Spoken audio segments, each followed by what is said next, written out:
Inayahan ko po ang lahat na magsitayo para po sa ating patuloy na pagpupuri at pagsamba sa ating Panginoon. Good morning, church!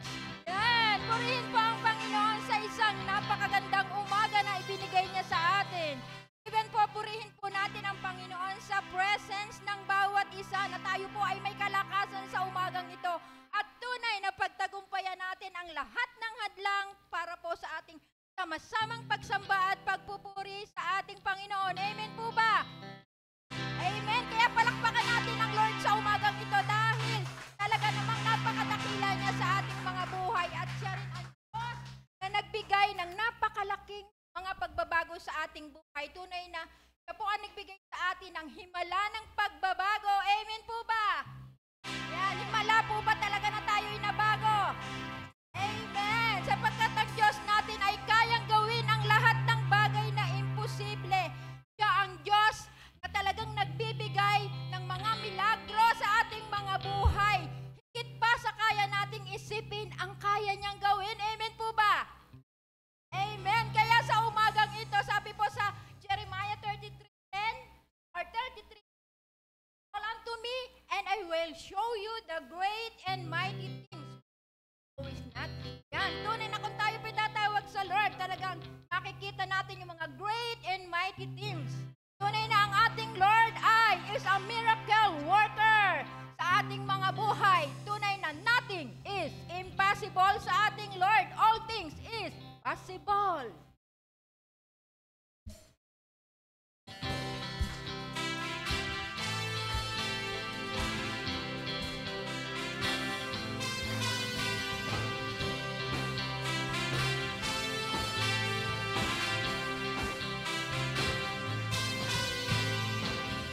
Don't mind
magpasalamat. Mga kamay taas, lumuntag ng mataas, sa galak ay sumayaw. Sumayaw sa galak ang lahat ng nilikha ni Yahweh. Sa kabutihan niya tayo'y magpasalamat. Mga kamay taas, lumundag ng mataas, sa galak ay sumayaw. Sumigaw, woo! Sa galak, yes! Ang lahat ng nilalang. Purihin ang Diyos na may kagalakan. Sumayaw sa galak ang lahat ng nilikha ni Yahweh. Sa kabutihan niya tayo'y magpasalamat. Mga kamay taas, lumundag ng mataas, sa galak ay sumayaw. Sumigaw, woo! Sa galak, yes! Ang lahat ng nilalang. Purihin ang Diyos na may kagalakan. Wakas na papuri sa Kanya ay ibigay. Purihin siya, awitan siya. Purihin siya, awitan siya. Lumalatin siya. Sumigaw, woo! Sa galak, ang lahat ng nilalang. Purihin ang Diyos na may kagalakan. Sumigaw, woo! Sa galak, ang lahat ng nilalang. Purihin ang Diyos na may kagalakan. Sumayaw sa galak ang lahat ng nilikha ni Yahweh. Sa kabutihan niya tayo'y magpasalamat. Mga kamay taas, lumundag ng mataas. Mga kamay taas, lumundag ng mataas. Mga kamay taas, lumundag ng mataas. Sa galak ay sumayaw. Sumigaw, woo! Sa galak, ang lahat ng nilalang. Purihin ang Diyos na may kagalakan. Sumigaw, woo! Purihin po ang Panginoon. Ayan. Pwede na.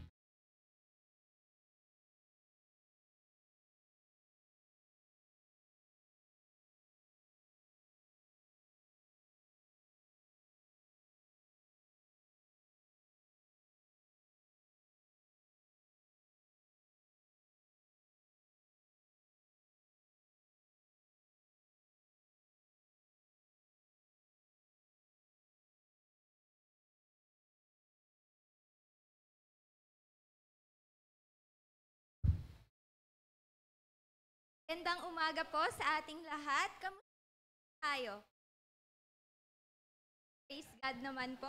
Alam kong excited po ang bawat isa na narito ngayong araw. More than that, I believe po na mas nagagalak ang Diyos sama-sama at sama. Bago po ang lahat, naman po natin ang ating mga katabi at natin sa ating best smile ngayong araw.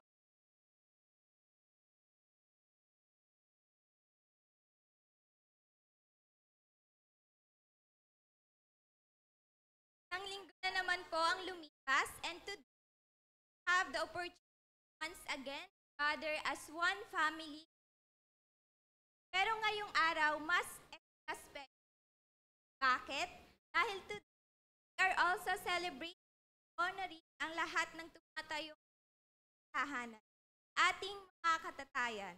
Sabay-sabay natin silang batiin ng Happy Father's Day.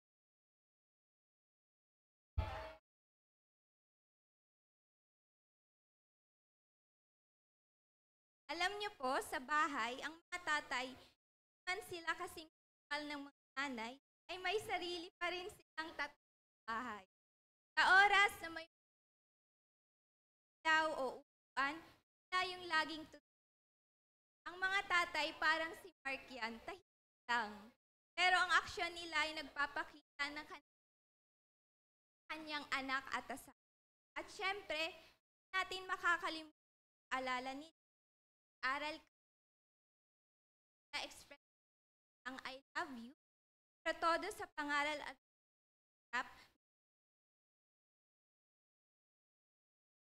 at pagiging ama ay hindi pagiging sabi nga po sa ama. Hindi ayon sa ito ay paalala ang bawat ama ay may lang sa bahay. Kaya ngayong umaga, others, never guide and church, are you ready to and let's stand up one our best praise, our good. Natawagan ko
ka po, Lord, sa umaga ito, sa patuloy asa ng kapugad, sa ngalan ni Jesus. Amen.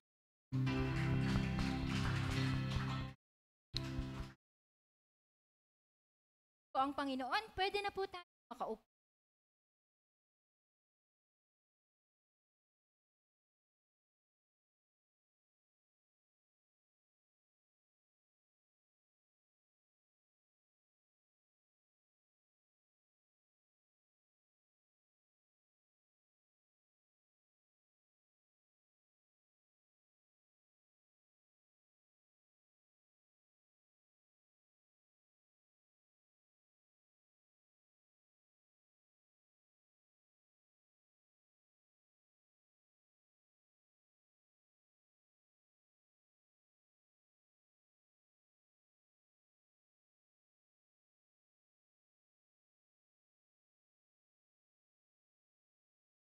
Lord's Day.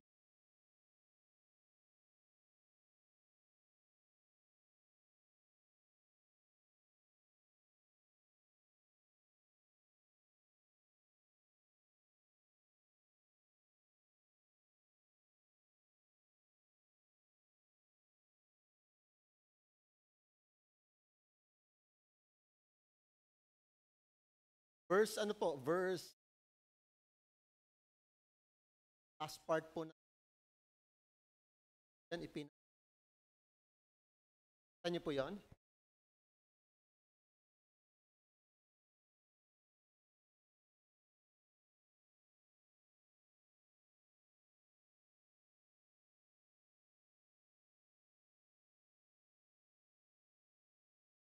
Sabi po rin, yun, start. Okay.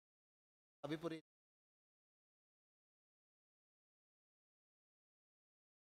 kuha si Jesus. So, galing na po siya kay Pilato. Was from Pilate. Nilabas siyang pasa ng kanyang krus sa lugar na kung tawagi dako ng bungo. O sabi rito, no? Golgota sa wikang Hebreyo. Tagalog po ito.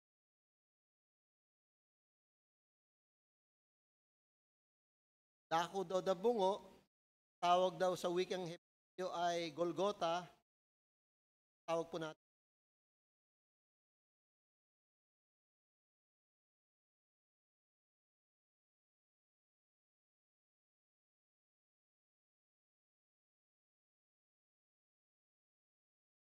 Doon ay ipinako siya sa krus, kasama ang dalawa pa, sa gawing kanan at isa sa kaliwa. Gumawa si Pilato ng isang karatula at inilagay sa krus. Ganito ang nakasulat: Jesus na taga Nazaret, ang hari ng mga Hudyo. Nakasulat ito sa mga wikang Hebreyo, Latin at Griego. Marami sa mga Hudyo ang nakabasa nito pagkat malapit lamang sa lungsod ang dakong pinagpakuan kay Jesus. Kaya't sinabi ng mga punong pari kay Pilato, huwag ninyong isulat ang hari ng mga Hudyo, kundi sinabi ng taong ito, ako ang hari ng mga Hudyo. Ngunit sumagot si Pilato, ang naisulat ko na. Nang si Jesus ay ipako na ng mga kawal, kinuha nila ang kanyang kasuotan at pinaghati-hati sa 4 na bahagi. Isa sa bawat kawal. Kinuha rin nila ang kanyang mahabang panloob na kasuotan. Ito'y walang tahi at hinabi ng buo mula sa taas hanggang baba. Kaya't nag-usap-usap ang mga kawal, huwag natin punitin ito. Magpalabunutan tayo para malaman kung kanino ito mapupunta. Ito po yung sabing palabunutan ginawa nila. Tawag doon? Neteng nila to. Sinugal. Yung sugal. Pinagsugalan nila yon. Mananalo, di sa kanya mapupunta. Yun po ibig sabihin. No? Sa gayon, natupad ang sinasaad ng kasulatan.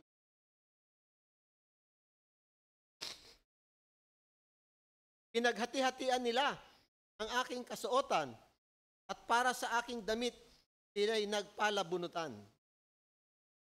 Game of Ganon nga ang ginawa ng mga kawal. Nakatayo sa tabi ng krus ni Jesus ang kanyang ina at ang kapatid nitong babae, si Maria na naasawa ni Cleopas, Mariang Magdalena. Nang makita ni Jesus ang kanyang ina at minamahal niyang alagad na nasa ito, sinabi niya, "Ginang," at sinabi niya sa alagad, "Narito ang iyo na." Lap noon, natira ng alagad na ito sa bahay ang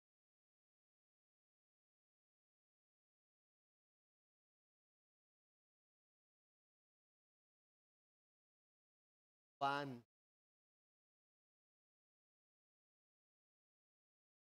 Alam ni Jesus na naganap na ang lahat ng bagay, kaya't upang matupad ang kasulatan ay sinabi niya, "Nauuhaw ako." May isang mangkok doon na puno ng maasim na alak. Inilubog nila rito ang isang espongha, kinabit iyon sa isang tangkay ng topo at inilapit sa kanyang bibig. Pagkatanggap ni Jesus ng alak, sinabi niya, naganap na. Iniyuko niya ang kanyang ulo at nalagot ang. Noong araw ng paghahanda ay ayaw ng mga Hudyo manatili sa krus ang mga bangkay sa araw ng pamamahinga dahil natatangi ang araw na iyon ng pamamahinga. Kaya't hiniling nila kay Pilato na ipabali ang mga pinako sa krus at alisin ang mga bangkay. Pumunta nga roon ang kawal at binali ang mga binti ng dalawang ipinakong kasama ni Jesus. Ngunit pagdating nila kay Jesus at makitang patay na siya, hindi na nila binali ang kanya. Subalit, sinaksak na isang kawal ang tagiliran ni Jesus sa pamagitan ng sibat at agad lumawas doon ng dugo at tubig. Ang nakakita nito ay nagpatotoo upang kayo rin wala. Totoo ang kanyang pahayag at alam niyang katotohanan ang sinabi niya. Nangyari ang lahat ng ito upang matupad ang sinabi sa kasulatan. Walang mababali isa man sa kanyang mga buto at may bahagi pa rin ang kasulatan na nagsasabi, pagmasdan nila ang kanilang sinaksak, kanilang saksak. Palain ng Diyos.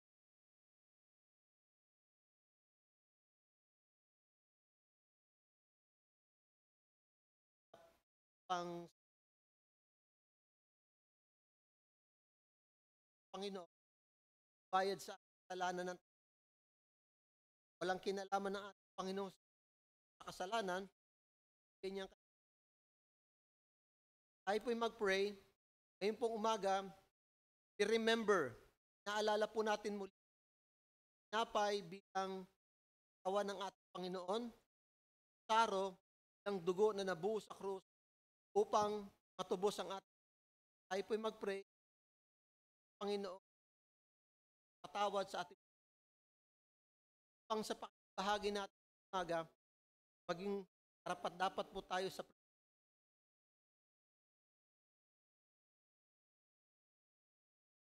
Lord, sa umagang ito, Lord, papasalamat po, Panginoong, nakripisyo ang kanya. At ngayong umaga, Lord, we remember, naalala po namin, Panginoon, ang dakilang bagay na ginawa niya para sa kapusan ng sangkataon. Salamat, Panginoon, sakripisyo, hirap, Panginoon, ang insulto, lahat ng pasakit ay hirap niya upang maganap ang sinabi ng propesya na ang tagapagligtas ay magdurusa upang tubusin kasalanan.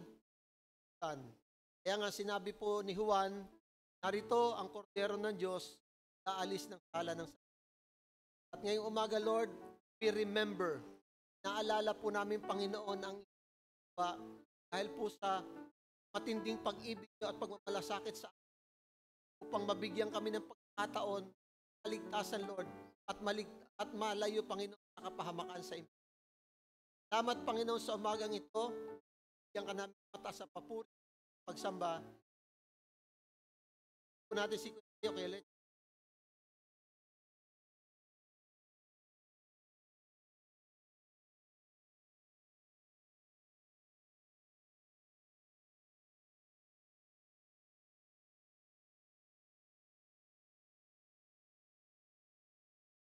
po tayo ng pag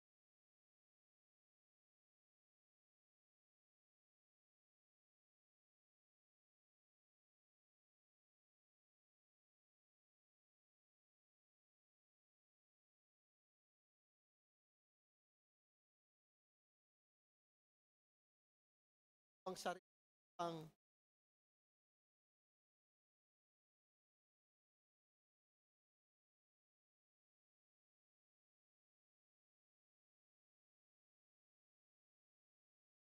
o habang sinabi rito pala na mo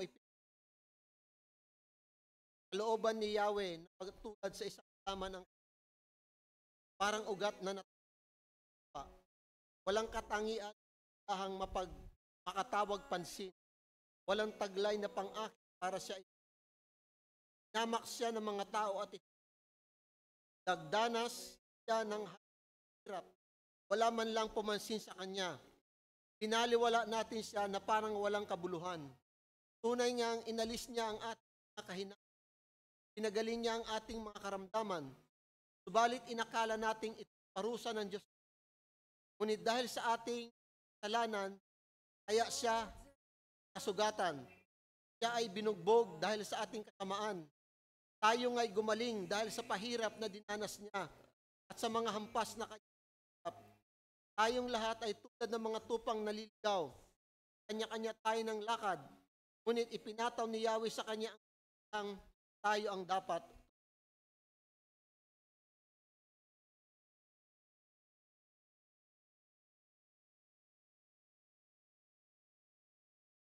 Okay, meron pa.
Sapagkat narito, ang turong tinanggap ko mula sa Panginoon, ibigay ko naman sa inyo.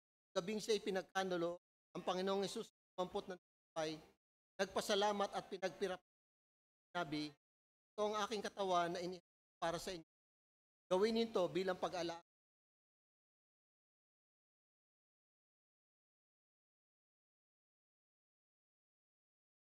Matapos maghapunan, lumampot din siya ng kopa at sinabi, ang kopang ito ang bagong tipan na pinagtitipan.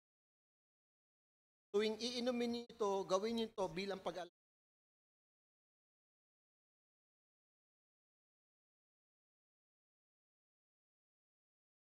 Sapagkat tuwing kakain kayo ng tinapay na ito at iinom sa kopang ito, pinapahayag ninyo ang kamatayan ng Panginoon hanggang sa kanya. Lord, nagpapasalamat po katubusan na sakripisyong ginawa nyo upang kami po. We remember, O God, itinala namin ang dakilang bagay na ginawa nyo pa. Salamat, Lord, itinangin pangalan po. Gather again.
Umaga muli po sa inyo lahat.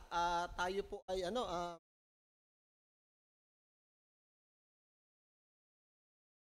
tayo po muli ay agad.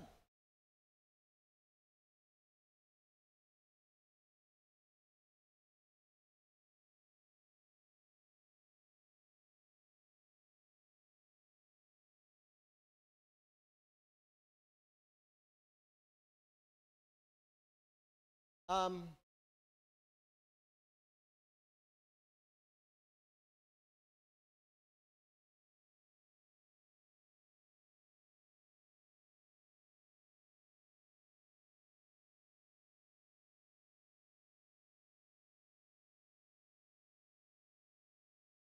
Narinig na po ba kayong tinatawag lang extreme sports? Nangailangan ng tapang, ang mga yung lakas ng loob. Alam niyo po ba 'yon? Sayang, di ko na ipakita. Meron po tinatawag sila yung bungee jumping, yung sa mataas sa bundok, tapos tatalo sila, nakatali yung patas. Ewan ko pa paano 'yon. Basta tatalo sila doon sa may bangin eh. Sobrang lalim. Ang tawag po nila bungee jumping, you know? Meron din po tinatawag na yung alam niyo po yung suit flying. Parang sila yung may kapote, tapos lilipad sila, tatalo sila sa eroplano. Bukod pa sa skydiving po yun, ha? Bukod pa po yun. Ginagaya po nila yung hayop na tawag nila yung lemur, na siya, may balat siya eh. Hindi naman actually siya nalipad eh. Ang tawag lang nila sa English, nag-glide. So, hindi talaga siya, So, yung mga extreme sports. Tapos nakakita na rin po kayo ng yung rock climbing, yung akit sa mga bato na kamay lang ginagamit. Ito po tinatawag po natin itong mga extreme sports kasi extreme siya na nangangailangan ng tibay ng dibdib. Yung tapang, kasi hindi mo pwede gawin ito pag hindi ka matapang eh, no? So, usually, ang karakteristik nito mga extreme sports, una-una, siya po ay matataas yung laban. Naggagaling ka sa mataas eh. Walang may height na factor parate. Pangalawa, very risky siya. Kumbaga, may tendency, kung hindi man ikaw ay masugatan, maaksidente, pwedeng kukunin ka na ni Lord. Ayun lang po talaga. So, very risky po siya. So, ngayon makita po natin mga kapatid na ito po yung sports na to, pag na-involve ka dito, kinakailangan talagang ihanda mo yung sarili mo. May mga posibilidad na hindi magandang mangyari sa iyo. Ito po yung laban na nangangailangan na sabi niya, these sports are pushing you to your limits. Yung talagang pinakamatindi na. Yan na, pinakamatindi na. So, ewan ko lang, okay ba kayo sa mga height, yung matataas? Parang marami sa atin yung may pag mataas na. Di ba? Grabe. So, yung mataas talaga. So, ngayon pong umaga, yung mga pagsubok sa ating buhay, parang extreme sports din po ito. Extreme, kasi nangailangan po siya ng tapang eh.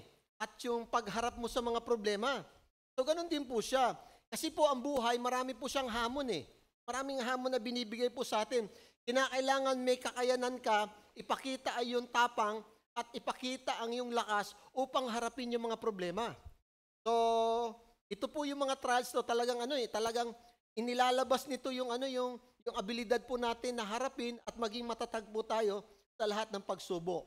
Now, gusto ko pong ipakita po sa inyo, ito pong sa 1 Samuel, may kwento po dito na kung saan yung Israel ay naharap po sa isang pagsubok din. Na nangangailangan din nila ng kanilang tapang. Ay siya nga pala bago natin pag-aralan. Parang kahapon, sumagot na po yung Iran. Binomba ng Iran ngayon. Pero may mga konting damages. Kaso, inunahan na kasi ng Israel ang Iran. 200 jet fighters po nila from Israel pumunta po ng binomba yung mga facility. Kasi may kakayanan na po kasi ang po ngayon na magawa po ng atomic bombs. Eh, isa lang naman yung inihulog na US sa Hiroshima at Nagasaki. Isipin mo nangyaring damage na. Kami, di lalo na. Global talaga na problem. Ang nakita ko po dito, grabe din po yung pabor ng Diyos sa Israel. Imagine, no? Ito palang atake po ng Israel sa last year pa pala ito. Grabe po yung wisdom din na binigay nila na narinig niyo ba yung sa mga pager sa cellphone? Mga Hamas leaders, yung mga terrorists, nabigyan po sila ng cellphone. Cellphone. Made in Taiwan. Made in Taiwan. Ang ginawa po ng Mossad, parang CIA, lagyan nila ng bomba yung cellphone. Na lahat ng sumagot doon sa tawag, sumasabog eh. Kaya ang dami pong na-eliminate ng mga terorista dahil po doon. Iniisip ko, paano nila na-distribute yung cellphone doon sa mga kalaban? Doon ako nagtataka eh. Paano? Ito ngayong huling atake ng Israel sa Iran, napatay po nila yung pinaka-defense minister at saka yung mga scientist ng Iran na gumagawa ng nuclear. Napag-meeting nila nag-meeting Buo nila sa isang grupo, sa isang lugar. At pinasabog yung lugar. Nagtataka ako, paano, ay ang tumawag ng meeting ay Israel Sabi ko, ang galing nung intelligence.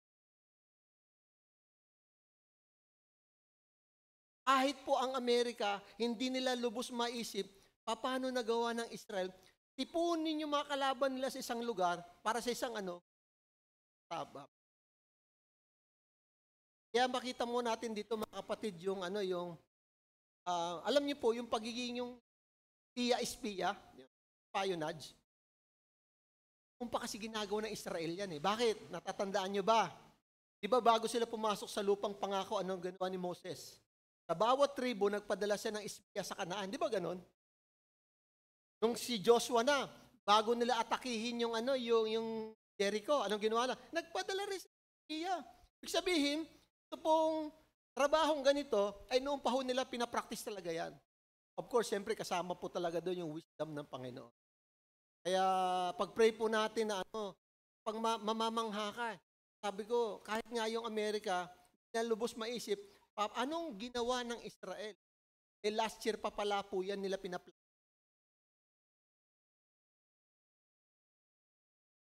At yung mga mismong sumabog po ng mga missile, po galing sa Israel, nasa loob na po ng Iran. Set up po na. So, yun yung na malubos. Grabe po yung grabe po yung yung preparation, yung wisdom, ako paano pinag-aaralan. Now, anyway, ngayon po yun. Ito naman yung dati. Ngayon, titingnan po natin sa Biblia, kasi may kwento po dito kung yung extreme sports ay kinakailangan ng tapang, ito ngayon, nasa extreme sila. Extreme challenge po ang kasi sabi po rito, 1 Samuel chapter 17. O, tingnan po natin, 1 Samuel chapter 17. Basahin muna natin po sa English. Sabi po rito, no? So, may gera, no? Kasi yung lupang pangako, pinapalayas ng Panginoon yung annihilate ng Diyos Pinaubos ng Diyos yung mga taong nakatira doon dahil sobrang sama nila. Ano na po 1000 taon na pong hinintay ng Diyos para sila magbago, ay hindi sila magbabago, kaya sabi ng Panginoon, sige, hinatulan na sila ng Diyos. Okay, 1 Samuel 17. Ngayon ay laban. Ang laban ngayon po ng mga ng Israel ay laban sa mga Philistines, no? Now the Philistines gathered their forces for war and assembled at Soko in Judah. They pitched camp, sabi po, they pitched camp at Ephes Damim between Soko and Azekah. Saul and the Israelites assembled and camped in the valley of Elah and drew up their battle line to meet the Philistines. Parang na gano'n, nandito sa kabilang kala, nandito sila. Kumbaga, nagre-ready sa gera Di ba? The Philistines occupied one hill, so medyo mataas, and the Israelites another with the valley between them. So parang may valley, para sila mataas, meron sila parang lambak na sa ilalim, yun yung pinakagitna. So kitang-kita ang laban. At champion, sabi po rito, no, at champion,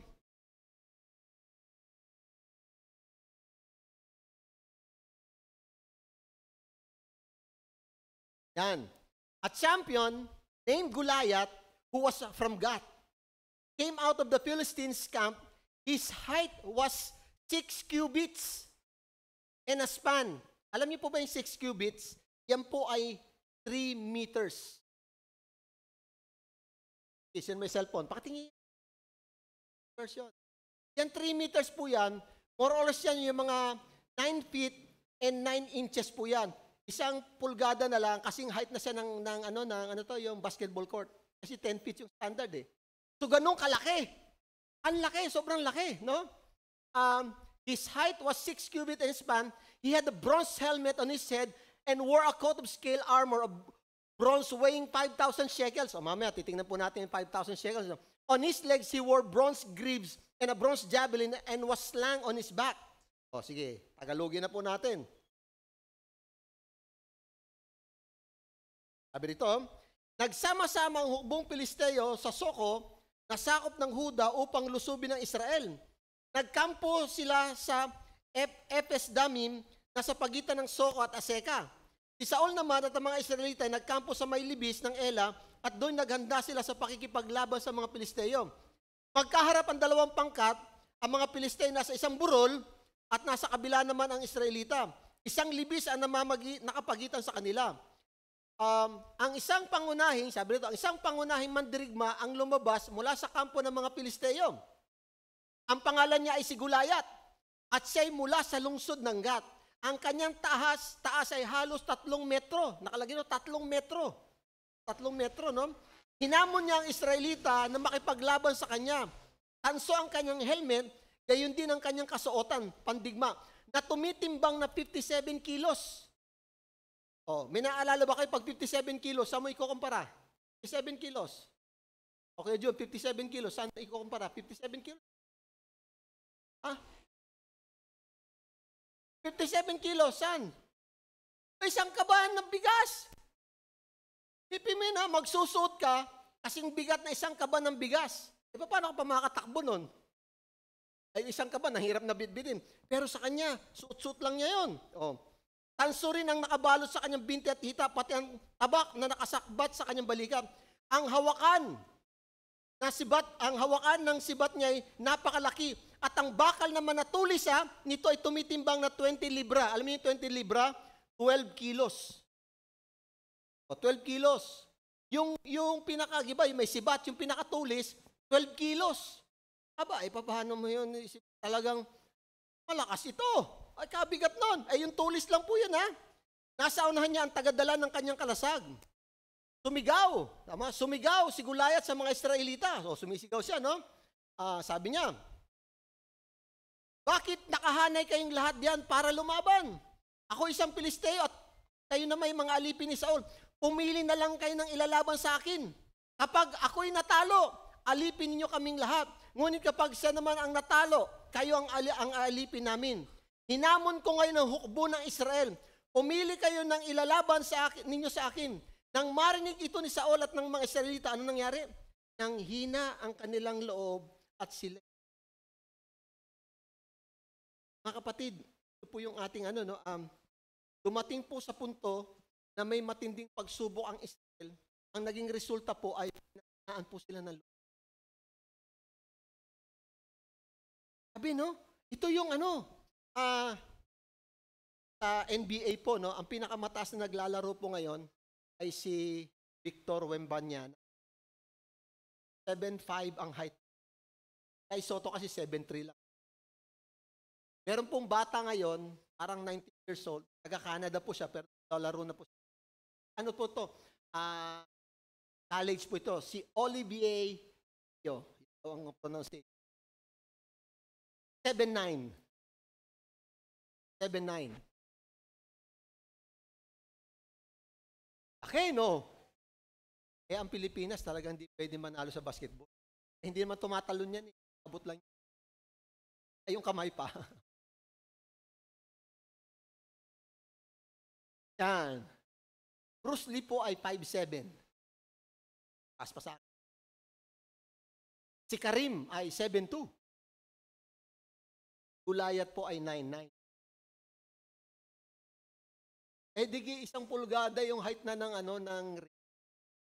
Paano mo lalabanan niya? Isipin niyo po, ang style ng laban po, hindi na gera. Ang sabi ni Goliath ganito, winner take it all. Yung mananalo, kanya na lahat.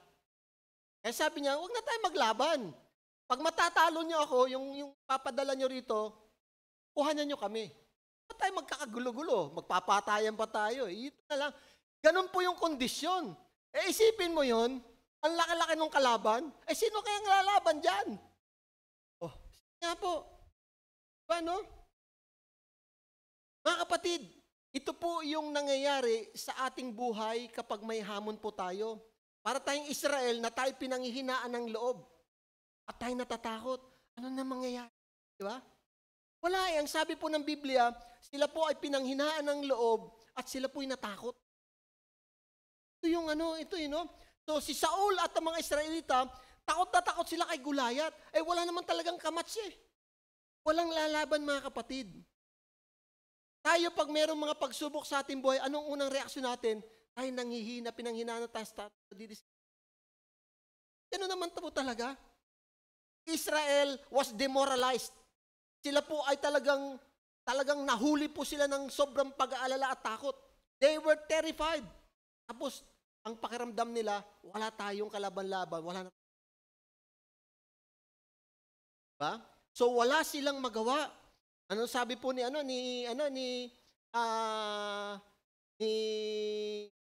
Goliath? If he is able to fight and kill me, we will become your subjects. But if I overcome him and kill him, you will become our subjects and serve us. Sabi po niya, verse 10, ito po, sabi niya, then the Philistines said, this day I defy the armies of Israel. Give me a man and let us fight each other. On hearing the Philistines' word, Saul and all the Israelites were dismayed and terrified. Alam niyo po yung salitang defy? Ang ibig sabihin po niyan, yung Hebreyong salita, ginamit po, kayo ay iniinsulto ko, minamaliit, at kayo pinapahiya ko. Yung iniinsulto, minamaliit niya yung Israel, sabi niya. Kaya pag sabi niya, I defy, sabi, mga kutong lupa lang naman. Ano ba? Pero kahit gano'n, sabi niya, lalabanan ko. Grabe, I defy. Ngayon, ito pong kanyang pang-insulto, hindi lang niya po iniinsulto ang Israel, kundi iniinsulto rin niya ang Diyos. Yung salita pong dismayed and terrified, they were, sabi niya, they were enveloped. Talagang napalooban po sila ng talagang nasiraan silang nawalan sila ng pag-asa at napuno po sila. Ngayon po tayo po, ang problema po natin ay talagang we are fighting the giants. We are fighting the giants. Ito po, kung babasahin niyo po yung kwento, ito pong pang-iinsulto ni Goliath, ginawa niya po yan ng 80 times. 80 times. Hindi lang po yan isang beses. 80 beses po niya iniinsulto ang Diyos at ang Israel. Bakit? Kasi ginawa po niya yan for 40 days. 4 na pong araw, umaga at hapon. Kaya nga 80 times eh. Umaga at hapon, tinatakot niya yung Israel, iniinsulto niya po ang Diyos. 80 times mga kapatid. So, alam niyo po, sabi nga ni Chuck Swindoll, sabi po niya, no? The giant in front of you is never bigger than the God on yours. Diba? Ang sabi po ni Chuck Swindoll, intimidation is our major battle when we face the giants. Alam niyo, pag may problema po tayo, tapos napakalaki ng ating problema, unang-unang nararamdaman po natin. Ano? Ngayon umaga, kung giant, ganti ang kinakailangan mo ito. Ano yung problema na nagbibigay sa'yo ng takot? What problem is paralyzing you? Ito po yung nangyari po sa Israel eh. Talagang sobrang takot po nila. Wala silang magawa eh. Kasi ang laki talaga ng kalaban nila eh. At wala talagang may kakayanan para harapin yung taong ito. Ngayon, si Gulayat, may dala po siyang espada, kalasag at sibat. Yung problema po natin ngayon, wala pong sibat, walang espada. Ang problema po natin, ang dala-dala po niya ay takot, pag-aalala at panghihina. Yun po yung kanyang dala-dala ng mga problema po natin. Kaya nga the giant in front of you is never bigger than the God on your side. Ito po yung nakikita ko po. Di ba? So itutuloy po natin last Sunday kasi fearless in the midst of turmoil. Di ba? Last time pinag-aralan po natin kawalan ng takot sa gitna ng kaguluhan. Ang sabi po natin, Psalm 46, sabi po dito, verse 2, ginamit po natin nuha po natin yung pamagat na, so we will not fear when earthquakes come and the mountains crumble into the sea. Diba, no? Di dapat matakot, mundo'y mayanig man, kahit nasa dagat, ang bundok ay matangay. Grabe kapag nangyari ito. Sobrang laking problema po natin dito, no? Ang sabi natin, sinasabi po ni Haring David, sabi po niya, bakit pwede nating harapin yung mga pagsubok natin na may tapang po, kasi sabi nga po natin, because God is our protection. Sabi natin yon, God is our protection. Sabi po dun sa Psalm 46:1, God is our refuge, diba no? And strength, always ready to help in times of need. Ang Diyos ang aking kanlungan at handang saklolo kung may kaguluhan. So unang-una, sabi nga po natin, bakit pwede mong harapin yung mga problema? Kasi ang Diyos ang ating proteksyon. Siya ang ating kalasag. Siya ang ating kalasag. Pangalawa po, hindi lang po yan, ito po yung maganda, not only God is our protection, God is also our help. Ang Diyos ang ating tulong. Hindi po helper, hindi naman kasi sa tambahay. Siya po, sabi po natin, God is our help. Ang Diyos po ang ating tulong. Siya po ang tulong po natin. Bakit? Ang sabi po sa verse 1, God is our refuge and strength, always ready to help in times of trouble. Handang tulungan tayo sa panahon ng kaguluhan.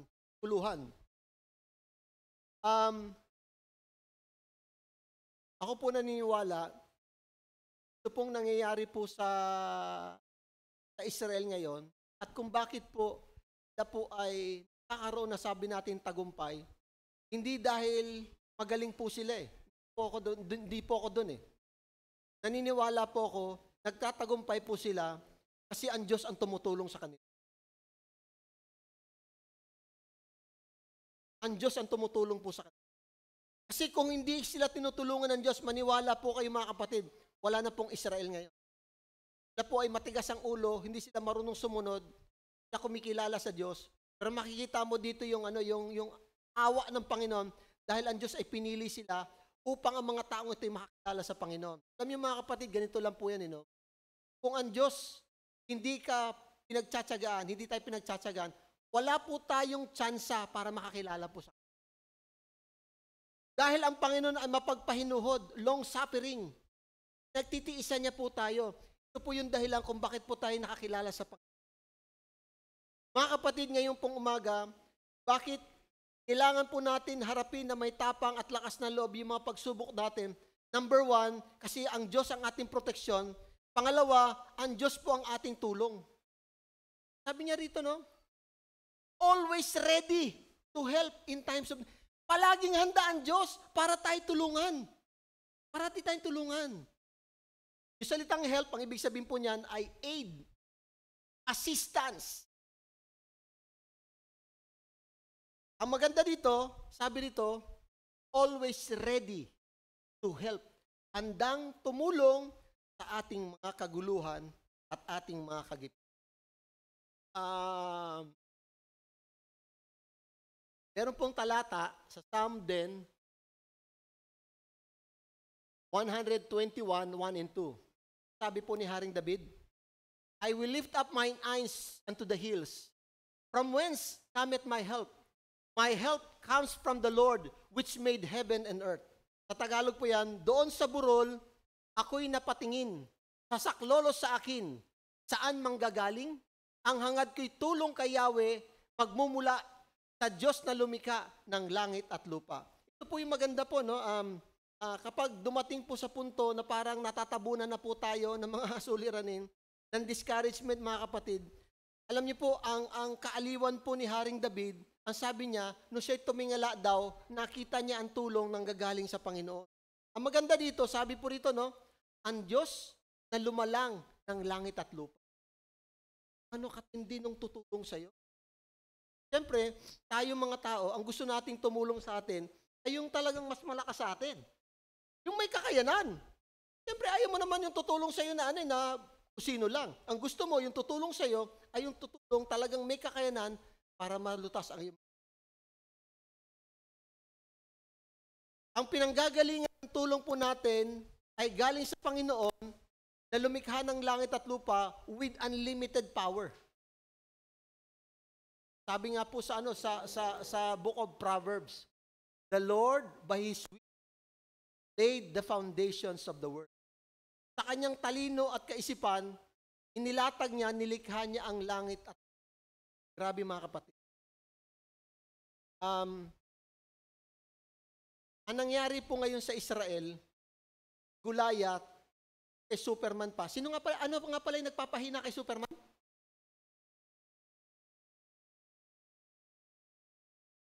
Batman. Hindi. Ano yung napapahina kay Superman? Ha? Alam? Super Mario. Hindi. Okay, Jomar. Ano nagpapahina kay Superman? Si Darna yun. Hindi. Alam niyo po, ang nagpapahina kay Superman, bahay niya, makabayan. Po, yung kryptonite.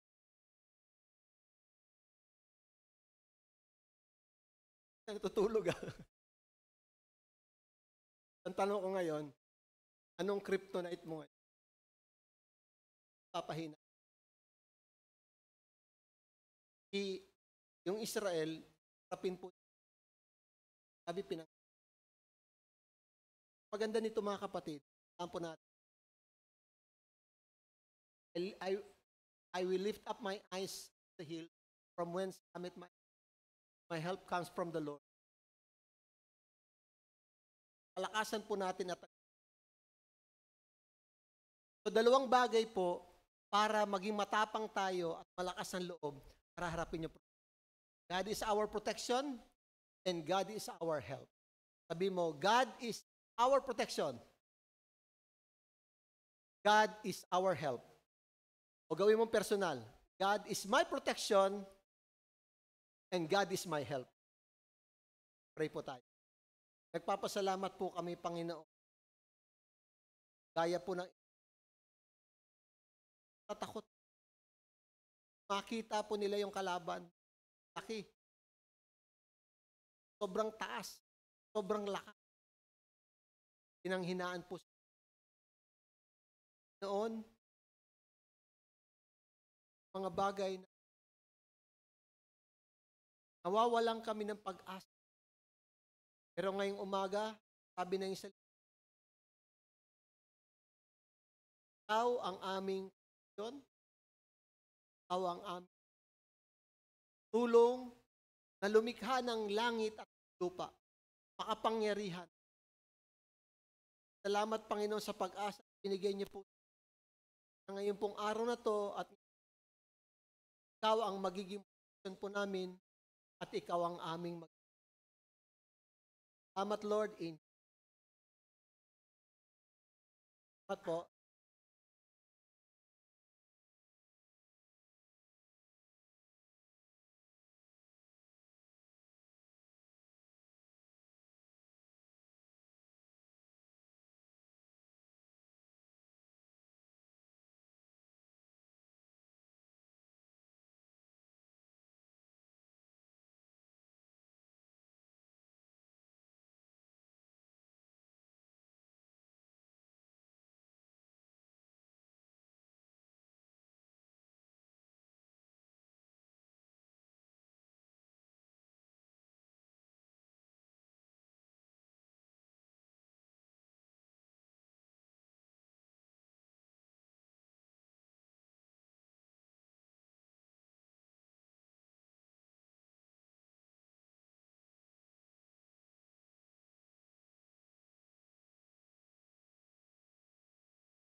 baguhan pa. Bawat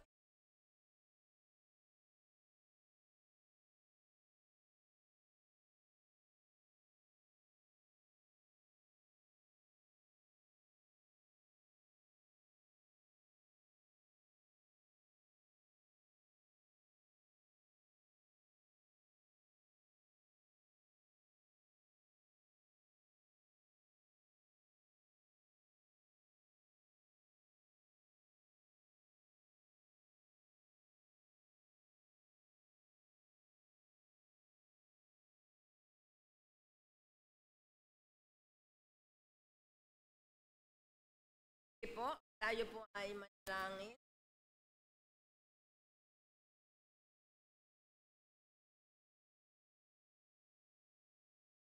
Aming mga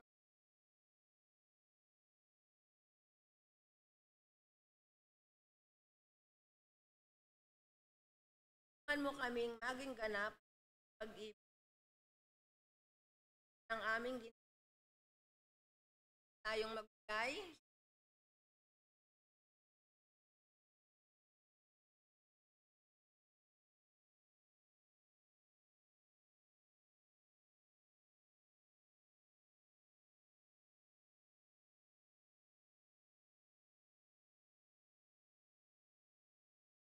My heart, God is the strength. My heart,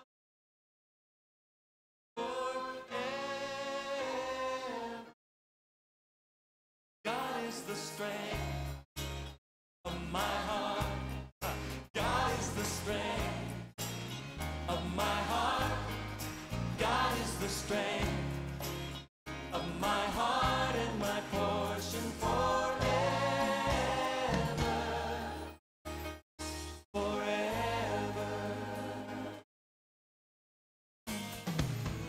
Whom have I in heaven but you? There is nothing on earth I desire besides you. My heart and my strength, many times they fail. There is one. Bukas po na. Pray. Panginoon, God is our strength and our salvation. Aming tulong, Panginoon, biyaya at kaligtasan ay nanggagaling sa inyo, malang ng langit at Panginoon, ngayon pong umagang ito, salamat Lord that you are our protection and you are our help. Proteksyonan niyo po, Panginoon, ang bawat isa ngayon mula sa araw na to, sa linggong na ito dadaan, bilang proteksyon, Panginoon, at bigyan niyo ng biyaya at tulong ang bawat isa. Salamat, Panginoon, na katulad po ng Israel, kung kami may pinapanghinaan ng loob, dalangin ko po, Lord, ang biyaya, bigyan niyo po kami ng encouragement at makita po namin, Panginoon Diyos, na ikaw ay makapangyarihan, walang bagay na imposible sa inyo. Salamat, Panginoon Diyos, pinupuri ka namin, tinataas namin yung pangalan. Ito po aming dalangin sa pangalan ng Ama, ng Anak, at ng Santong Espiritu. Magsabi po tayo ng Amen. Palapakan po natin, Panginoon. Maupo na po tayo para po sa ilang pagbabalita po. God is the strength.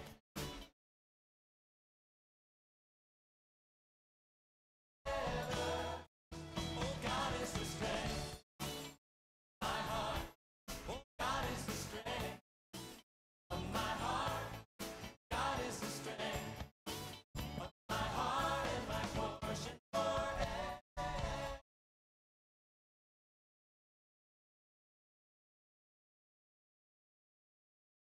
Hello?